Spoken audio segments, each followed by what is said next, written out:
There's a lot of love that's in grace that's given our way if we'll just accept it and open our arms. So this morning, I'd like to talk about the water of life in Lake Tahoe, that water that fish was swimming around in and couldn't quite see in the reading that Nancy read this morning. And there was a headline in the last few days, August 2nd, that caught my attention. It was on Fox News. It said, man-made chemicals polluting rainwater worldwide. And on BBC, pollution, forever chemicals in rainwater exceed safe levels. Right? These are forever chemicals known as the PFAS, are found in almost every dwelling on Earth. And hundreds of everyday products like food packaging, nonstick cookware, waterproof clothing, adhesives, firefighting foams, paper, paints, all kinds of things. And I think we've got some feedback going on. Maybe there's an extra mic on a cell phone or something going on. Can you see, Michael, could you adjust the, maybe it's on my microphone or something. There's something. Anyway. All right. Okay, so anyway, the PFAS, these are found not just in the big cities, but they're also found in remote villages. It's everywhere. It's in the atmosphere now. And it's even found, believe it or not, on organic farms. Because that water, it comes in the rainwater now, and it goes and it's in the sludge because it's in people's bodies and it gets into the sludge. So it's everywhere. So what we thought was this pristine rainwater still has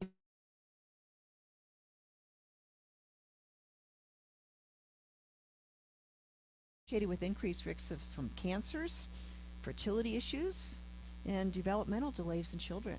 So it's important that we look at it. And what have we humans been doing to ourselves and to the planet, right? What can we do to restore the quality of the water and a resource that's essential for the health of people and all living creatures and the entire planet? As Colleen's saying, Mother Earth is grieving. There's a poem by Samuel Taylor Coleridge called The Rime of the Ancient Mariner. You might have heard this line. Water everywhere, nor a drop to drink. So the mariner was out in the middle of the ocean. His ship was calmed, and there was all this water, the salt water around, but there was nothing to drink. He was really, really thirsty. Well, now we're in a case where we've got the water all around, but this is the fresh water that we're supposed to be able to drink that's being polluted now. So we really have to look at it. And with climate change, we're also seeing all these changes where we've got big droughts, or the alternative is that you get an onslaught and flooding, that kind of thing. So the happy medium isn't as frequent as it used to be, right? So something's going on. Benjamin Franklin said, "When the well is dry, we know the worth of water." Right? So our physical existence depends on water to sustain us. All of life on our planet is supported by the water cycle.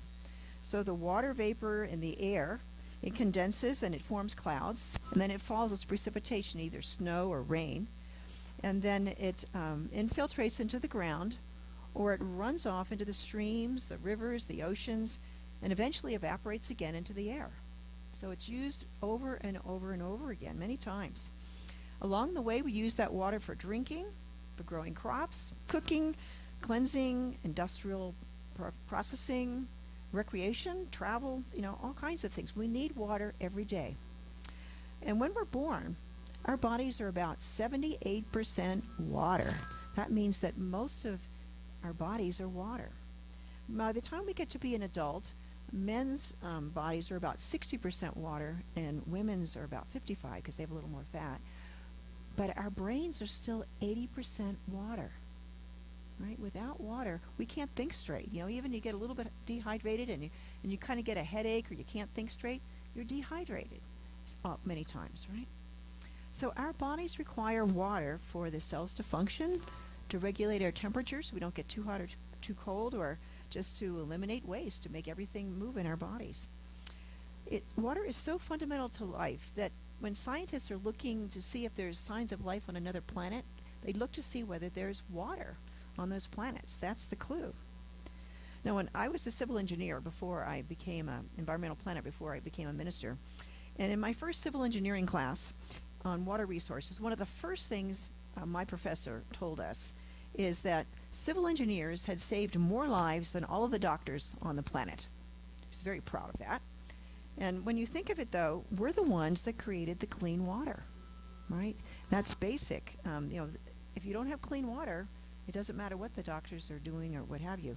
So it's made us pretty proud to be a civil engineer, right? And one of the Center for Spiritual Living ministers, she has her brother was a civil engineer, and he's the general manager of the D.C. District of Columbia water system, right? So they provide the water and wastewater for the District of Columbia in Washington, D.C. And somebody asked him, how many jobs do they support at D.C. Water? And he cheerfully replied, all of them. You see, there's no job, no workplace, no activity that can be done without water. So think about that. Water is essential to life. From outer space, Earth is known as the blue planet. It looks like a blue sphere, marble, really almost, and it's covered by blue-white clouds and relatively small green and brown areas of land peeking through. Right? And so according to the U.S. Geological Survey, do you have a question?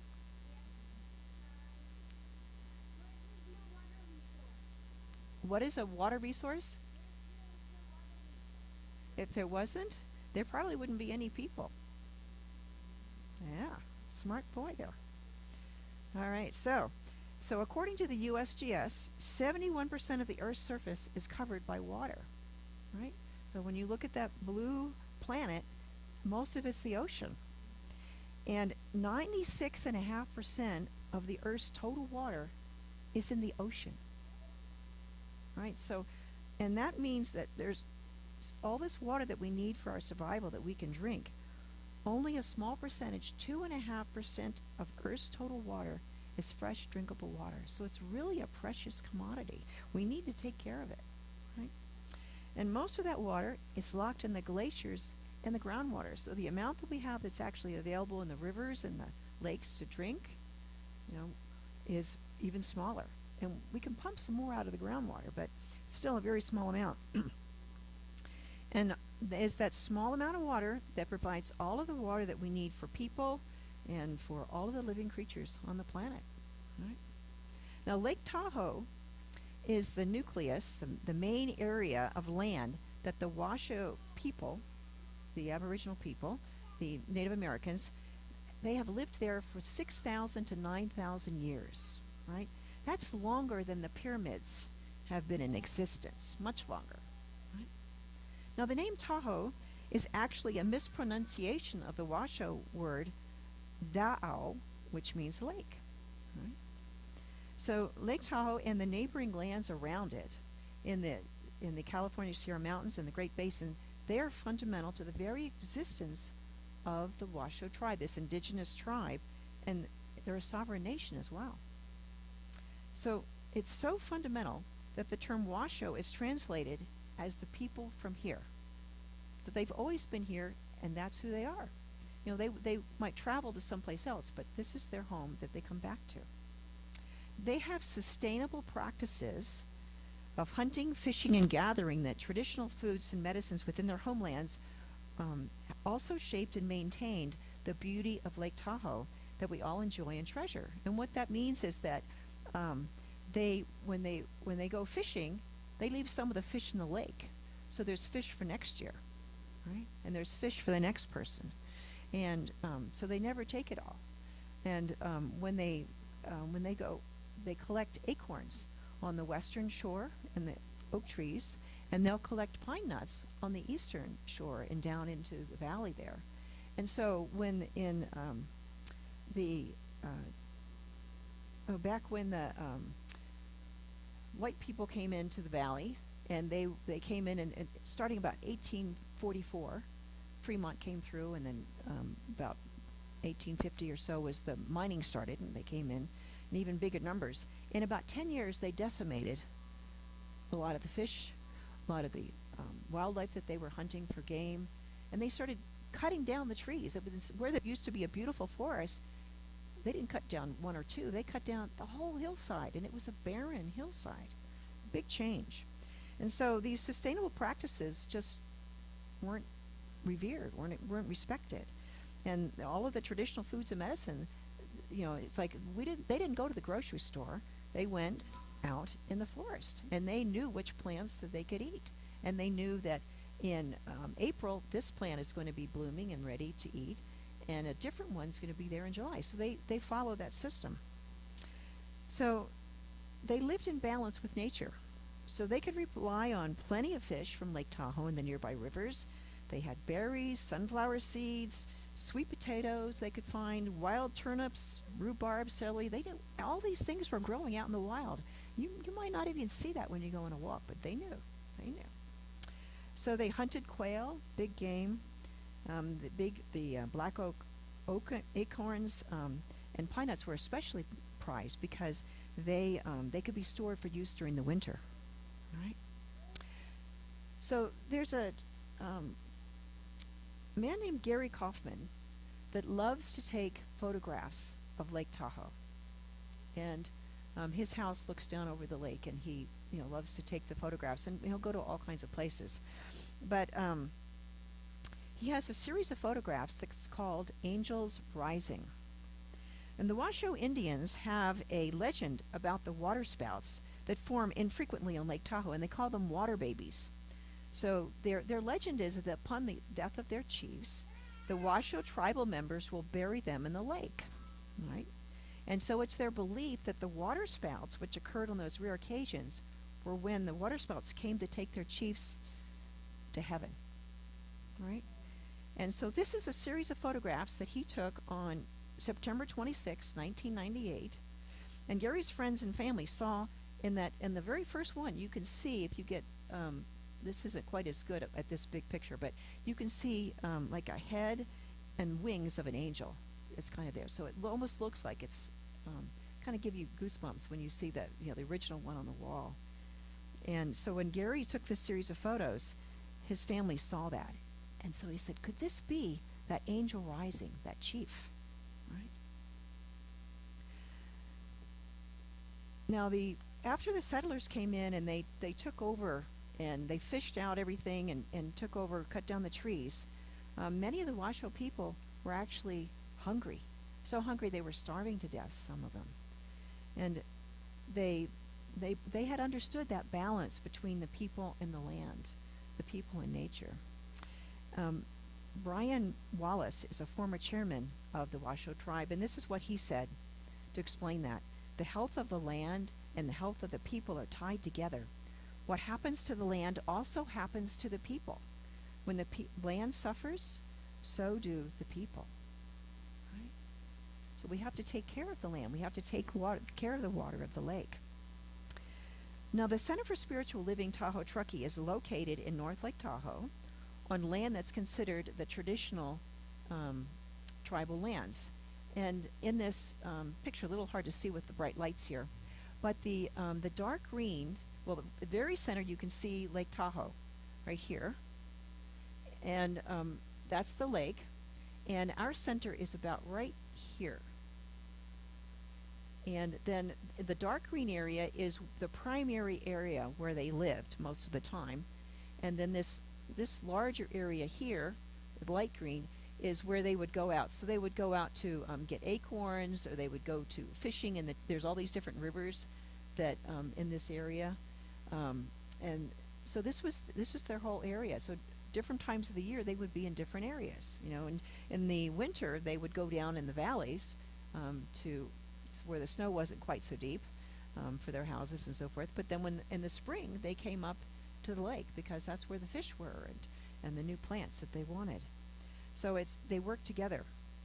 So we have a lot to learn from the Washoe people, as we all serve as the custodians and guardians of the lakes, the rivers, and the oceans, right? And so when we're having our drum circle today, and we contacted the Washoe tribal leaders and asked them if they would send an elder to our drum circle with our blessing for our CSL Tahoe-Truckee.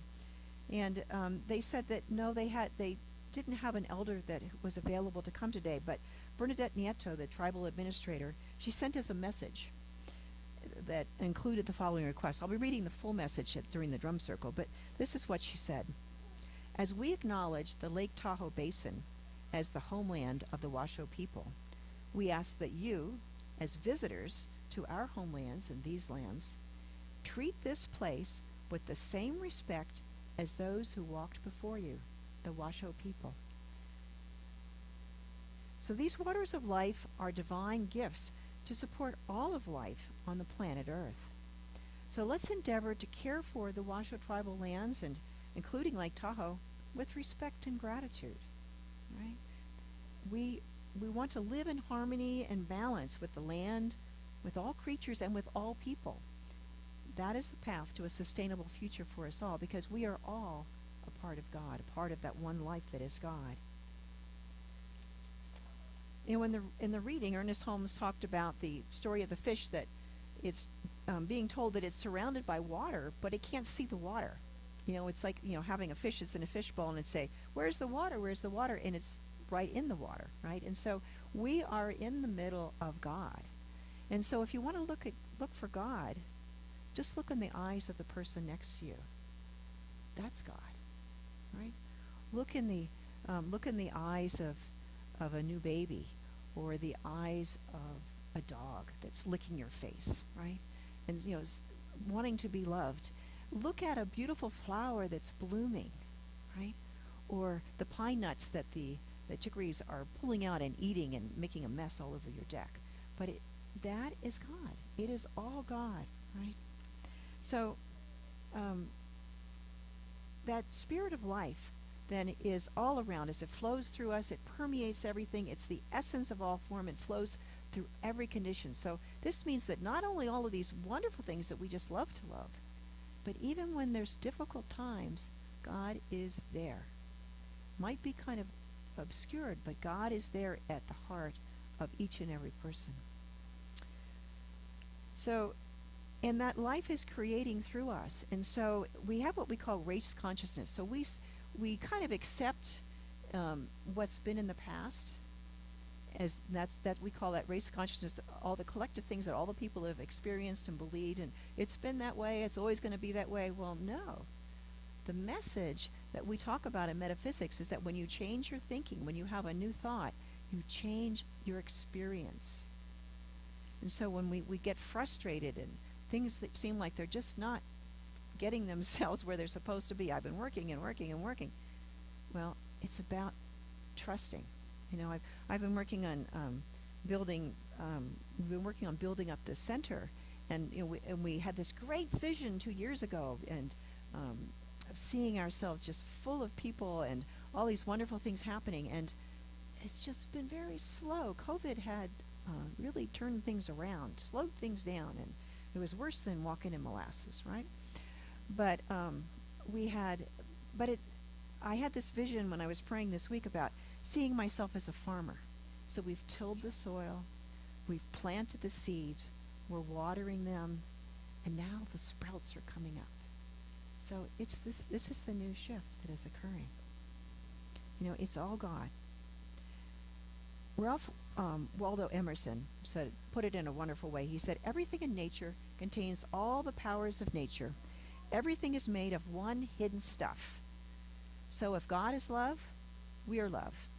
If God is joy, we're joy. If God is peace, we're peace. And so that's what's within us. And so it's our job to go within and feel that and express it in our world. Just as the Washoe people knew that their lives are inextricably intertwined with the water, the land, and its creation, the same is the true for us. It brings us back to the idea that we are stewards of the land and the water that support life on earth. It's easy to take for granted that precious water, that little percentage of water that supports us as we go about our daily lives. We turn on the spigot and the faucet and it's always there, right? But we see those roaring waterfalls, and there's crashing waves, then there's gentle rain that might be falling, billowing clouds up in the sky. The water is everywhere in the planet's majestic biosphere. But every one of us can take that time to be still and experience the wonder of water, right, every day by bringing mindfulness to our activities. Like when you drink of water, be grateful for that water and the nourishment that it's bringing to your body. When you're bathing, and appreciating the rain that nourishes the plants and cleans the air, enjoying the rivers and lakes and beaches that provide nourishment, our homes and safety for the wildlife, right? We have lots of opportunities to invite that sacred communion with the divine and through the medium of water, right? Because the water is part of the divine too, part of God too.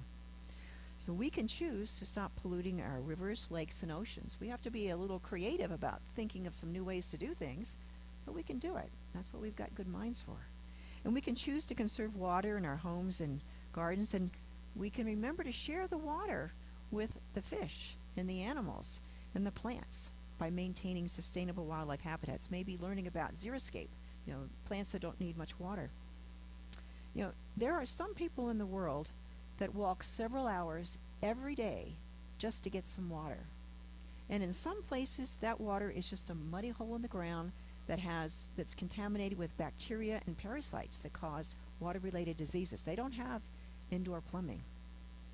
So we can support organizations like Water for People. It was established in 1991 to help meet the UN goal of everyone on the planet having drinkable water by the year 2030. Right? There was a recent project they completed in Honduras. And starting about 4 years ago, there was a school, and their bathrooms were so old and deteriorated that they didn't have water to flush the toilets. So each day when a child came to school, not only did they have to carry their books, and they didn't have many of those either, but they had to carry a bucket of water. And that water was used to make the toilets flush. Can you imagine having to do that? They didn't have the water. And so Water for People partnered with the schools and the local town, and they came in, they brought clean water to the community, and they rebuilt the bathroom for the school. And so now the children are allowed, they can actually focus on their schoolwork, and they're getting to learn, and they're really enjoying it. And because they're not having waterborne diseases, their attendance is almost 100%, right? Everyone in the school is healthy, and so the families are healthy, the parents are happy, and it's all made a big difference in that community.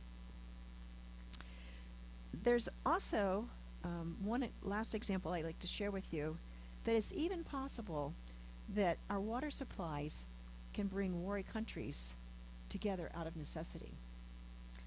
The example is in Gaza.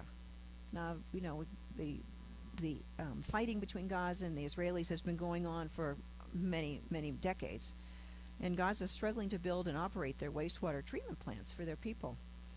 But the water treatment plants, a water treatment plant is when you have sewage go out of your house, and it goes and it takes all of the sludge and yucky things out of the water and creates fresh water that's discharged to the river. So they have these plants, and that's part of why we have clean water here in America. But these plants were damaged by the Israeli bombing during the war. And so the Israelis are really afraid that if the Palestinians import concrete and steel and all the things they need to fix the treatment plants and the chemicals to actually operate the treatment plants, that they will divert it and use it for military purposes and fight for fighting the Israelis. So they're really afraid of it. And then to make things even worse, their electricity is only on for 4 hours a day. So these plants are supposed to run 24 hours a day, and they only can run for 4 hours a day. I mean, they don't really work that way, right? And so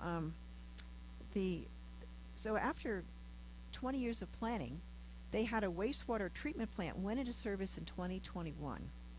Had a capacity of 26 million gallons a day of wastewater that went through there. It was to serve about 11 communities, 1 million people. So it's a really big plant.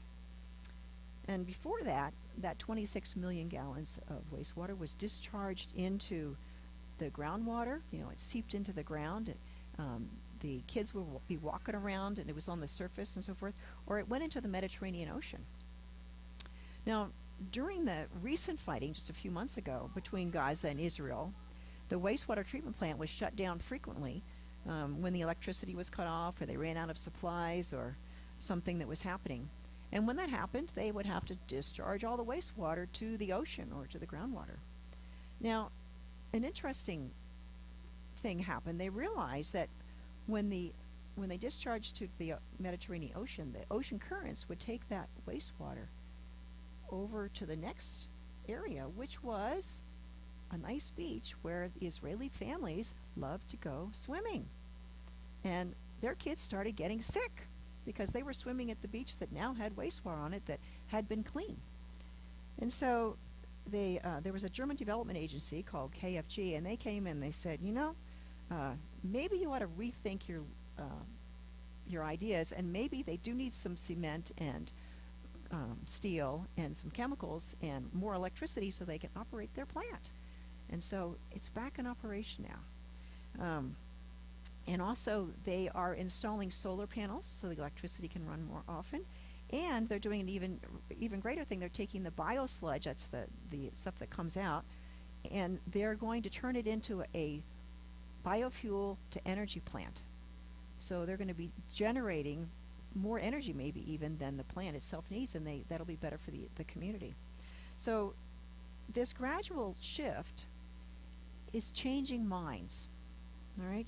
And when they had, and recently there was some people that, not part of the Israeli government, but there were some settlers that like to go in and they like to really make the Palestinian people angry, and they do things to make them angry. And so they kind of hit it back and forth. Okay, you did something bad to me, I'll do something bad to you, and so the war escalates, and it's really hard to keep it. Well, this past week, a miracle happened. When that happened, Hamas, who represents the Palestinian people, did not respond back. They held back because things are starting to get better. The Israelis are starting to say, maybe the Palestinians should have enough electricity. They should have jobs where they can support their families. I mean, there's more than a 50% unemployment rate in Gaza. So maybe if they had jobs, that would be a path to peace. So this treatment plant and that sewage on the beach got everybody to start changing their minds. So it's amazing what things happen when everybody can agree on the value of preserving water for all of humankind. So this week, take some time to appreciate the water resources as you drink that water, or you walk or swim in Lake Tahoe, or maybe you'll decide to use a reusable water bottle instead of a plastic one that gets thrown away, right? And think of new ways that you can save water. And, as you immerse yourself in that next shower, think of how you're immersing yourself in the spirit of life and the waters of life. It flows in you, through you, around you, and as you. That's who you are. You are part of the one life that is God and all there is. So let's take this to prayer.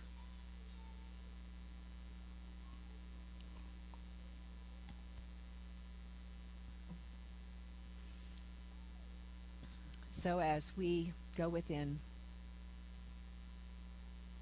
we sense that presence of spirit, of this life of spirit around us, enfolding us. What we have been looking for, we are looking with.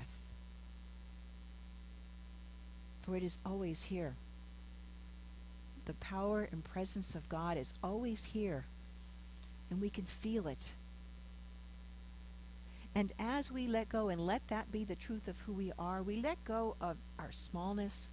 We let go of things that hold us back. We let go of our fear that things will never change. And instead, there is this unfoldment. There is this nourishment of life, of growth, of new life. And it is good. And I see it everywhere. I see it in the eyes of people that I meet that are ready for something greater. We have been through this time of stillness with COVID, and now it is time to move forward and out and into something greater. The time for the seeds to be under the ground and getting ready to germinate and then sprout. We are through that phase, and now the seedlings are on the surface, and things are unfolding in our lives, in every part of our life. And there is this wonderful interaction with all people from all walks of life, from all faiths, from all directions, because each one is a child of God, just as we are. Any sense of separation is now dissolved, and there is only this connection of knowing who we truly are. I am grateful for all of this wonderful world of nature and the wonder that reminds us every day of these divine gifts that are so generously and freely given, and it is up to us to accept them with gratitude and with love and share them with our loved ones and with the world. I'm so grateful to know this truth, to experience it, and to let go and let God make it so. And together we say, and so it is.